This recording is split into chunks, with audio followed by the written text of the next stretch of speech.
নমস্কার বন্ধুরা, sports news 247-এ তোমাদের সবাইকে জানাই স্বাগত। একজন ক্রিকেটারের জন্য দুই দেশের সম্পর্ক এতটাই খারাপ হয়ে গেল যে বাংলাদেশ পুরো টি-20 বিশ্বকাপেই অংশ নিল না ভারতে। কিন্তু এখন হঠাৎ করেই সবকিছু বদলে যাচ্ছে। কি এমন ঘটলো? কেন বাংলাদেশ আবার ভারতের সঙ্গে সম্পর্ক ঠিক করতে চাইছে? এই ভিডিওতে আমরা সেটা পুরোটা জেনে নেব। সবকিছু শুরু হয়েছিল আইপিএল থেকে। বাংলাদেশের তারকা পেসার মুস্তাফিজুর রহমানকে আইপিএল থেকে বাদ দিয়ে দেওয়া হয়। এই সিদ্ধান্তে ক্ষুব্ধ হয়ে ওঠে বাংলাদেশ। শুধু ক্রিকেট বোর্ড নয়, রাজনৈতিক মহলেও শুরু হয় তীব্র প্রতিক্রিয়া। আর এর জেরে বড় সিদ্ধান্ত, বাংলাদেশ ভারত সফরে এসে টি-20 বিশ্বকাপ খেলেনি, যা ক্রিকেট দুনিয়ায় এক বিশাল ধাক্কা ছিল। কিন্তু সময়ের সঙ্গে সঙ্গে সবকিছু বদলাতে শুরু করে দেয়। বাংলাদেশে সরকার পরিবর্তন হয়।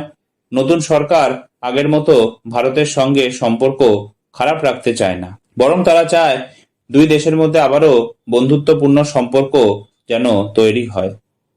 এবার আসল চমক। খবর অনুযায়ী বাংলাদেশ ক্রিকেট বোর্ড বা বিসিসিআইকে একটি চিঠি পাঠিয়েছে। তাদের অনুরোধ, সেপ্টেম্বরে বাংলাদেশে যে একটি সাদা বলের সিরিজ আয়োজন করা হচ্ছে, যেখানে 3খানা ওডিআই এবং 3খানা টি-20 ম্যাচ খেলা হবে, সেই সিরিজ খেলতে যেন ভারত বাংলাদেশে আসে। যদিও এখনো পর্যন্ত এই খবর দুই বোর্ডের কেউই আনুষ্ঠানিকভাবে স্বীকার করেনি।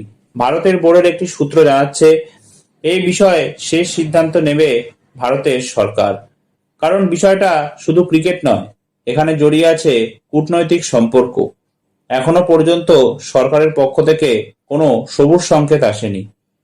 ফলে পুরো বিষয়টি এখনো অনিশ্চয়তার মধ্যে কিন্তু একদম ঝুলে আছে।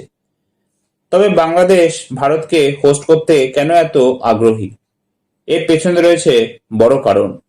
আগামী বছর বাংলাদেশে হওয়ার কথা এশিয়া কাপ। যদি ভারত সেই টুর্নামেন্ট না খেলে, তাহলে কিন্তু বাংলাদেশকে বড় ধরনের আর্থিক ক্ষতির মুখে পড়তে হবে।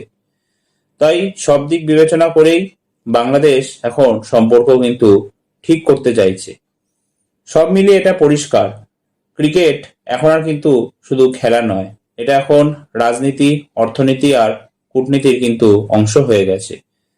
তবে এখন এটাই দেখার বিষয় যে ভারত কি এই প্রস্তাবে রাজি হবে, এবং আবার কি ভারত আর বাংলাদেশের লড়াই মাঠে নামবে সেপ্টেম্বর মাসে। তোমাদের কি মনে হয় কমেন্ট করে জানাতে একদম ভুলবে না। এই ভিডিওটা এতটাই, আবার দেখা হবে একটা নতুন ভিডিওতে। ততক্ষণ সবাই সুস্থ থেকো, সাবধানে থেকো। ধন্যবাদ।